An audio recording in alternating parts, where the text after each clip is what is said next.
Sentemos no sofá confortavelmente e falemos sobre Grêmio 1, Desportivo Luquenho do Paraguai 0, arena vazia, e o tricolor na repescagem da Sul-Americana, por não ter conseguido fazer uma diferença de 3 gols contra um adversário destruído, em crise, cheio de reservas, perdido em campo, tendo jogado boa parte do segundo tempo com 10 homens e encerrado a partida com 9. Sem falar que o Grêmio teve a seu favor um pênalti desperdiçado. Bom, diante desse quadro de dor, o que dizer? Simples, resultado normal. Resultado normal, porque o Grêmio não tem mais o que decepcionar ou surpreender negativamente a sua torcida. Esse time chegou no fundo do poço, não há mais o que comentar. O Grêmio não é isso aí, o Grêmio é só isso. Esse Grêmio, e não podemos esquecer que a herança maldita de Renato Portaluppi, que só o que falta agora, alguns gremistas culparem Quinteiro ou então Mano Menezes por esse elenco ridículo montado por Renato. Pense, vejam os jogadores que aí estão e observem que a maior parte, a maioria esmagadora, foi ideia, foi invenção de Renato Portaluppi. Não tem jeito. Esperar o quê de um Grêmio que entra em campo com Pavon, Natan e Gemerson? Cara, não há como entender como que esses 3 sujeitos ainda estão vestindo a camisa do Grêmio. Não interessa reserva, time de transição, fraldinha, não interessa. Esses 3 não têm condições de atuarem numa equipe de primeira divisão brasileira. Gemerson não tem mais o que comentar. Ele consegue falhar em jogos iguais ao que se assistiu contra o Luquenho, que o Grêmio simplesmente não foi atacado. E ele ainda cometeu erros. Pavon pode ter sido um grande jogador no início de carreira, mas hoje Pavon não existe mais. Mas o senhor Guerra continua mantendo os 2 no elenco. E Natan? Bom, Natan é um caso à parte. Natan é um deboche. Natan é um desrespeito. Natan veio para Porto Alegre para tirar férias. Ele vai conseguir cumprir até o final o seu contrato com o Grêmio, ganhando um absurdo por mês, sairá com o bolso cheio e debochando da nossa cara. Natan não era para estar mais entre os atletas que vestem a camisa tricolor há no mínimo 2 anos, mas ainda está aí, se arrastando em campo. Fora de forma. Gordo, fora de ritmo. É um ex-jogador em atividade. Se ele sabe ou não jogar bola, não dá mais para saber. Porque ele não quer jogar futebol. Ao Grêmio falta qualidade. Não adianta algum treinador tentar colocar um sistema de jogo. Falta qualidade. Claro, não é uma regra geral. Temos ali exceções, mas exceções essas que são engolidas em meio da mediocridade.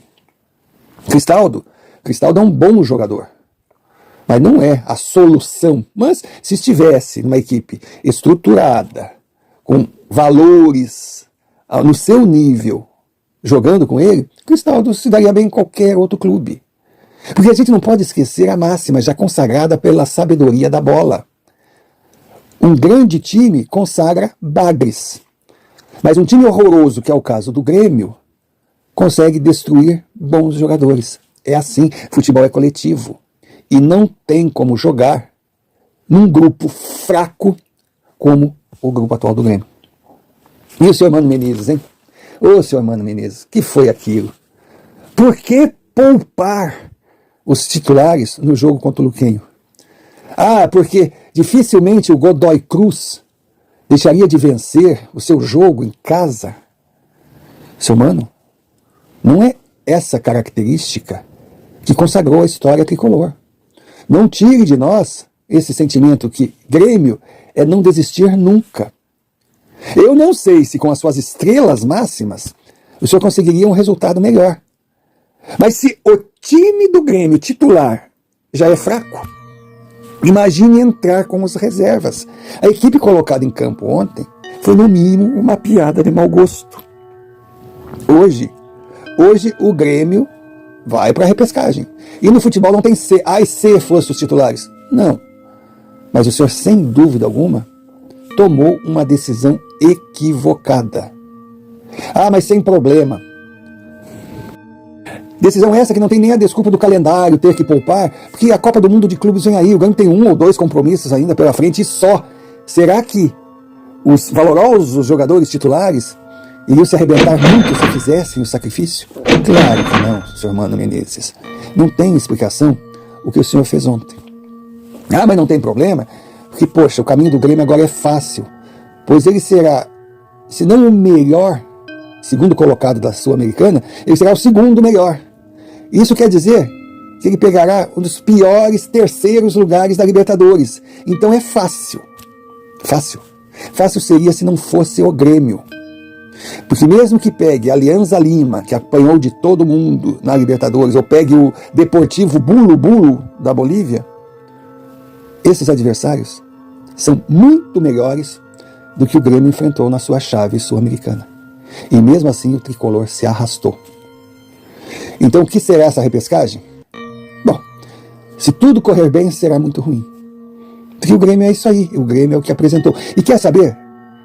Eu tenho uma opinião, tudo bem, respeito quem discordar, mas eu acho que hoje, para o Grêmio, com o que o time está apresentando em campo e sabendo que o Alberto Guerra, agora na janela, não vai contratar ninguém que possa solucionar ou dar um aspecto de equipe competitiva ao time do Grêmio, seria melhor que o time não passasse da repescagem.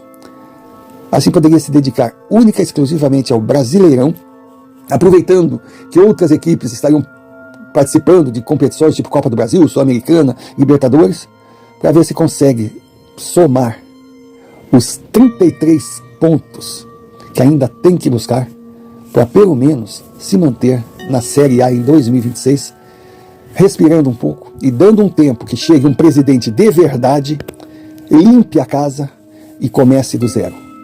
Porque do jeito que está, não vai se chegar a lugar nenhum nunca. Porque se continuar com essa forma de planejar futebol, novos medíocres virão e os destaques irão embora. Como vem acontecendo há muito tempo. Exemplo maior, Cuiabano, que não servia para o Grêmio e hoje é um dos jogadores brasileiros mais valorizados no exterior. Simples, direto, objetivo, bem ao estilo Sofá de Pobre. Precisamos da sua ajuda. O QR Code está aí na tela. Use-o sem moderação, pois sem você nós não existimos.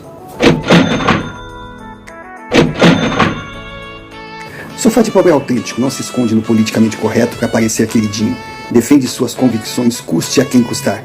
Nome Sofá, sobrenome polêmico. Tem opinião formada e a defende. Sofá de Pobre não segue uma trilha, desvia de pedradas.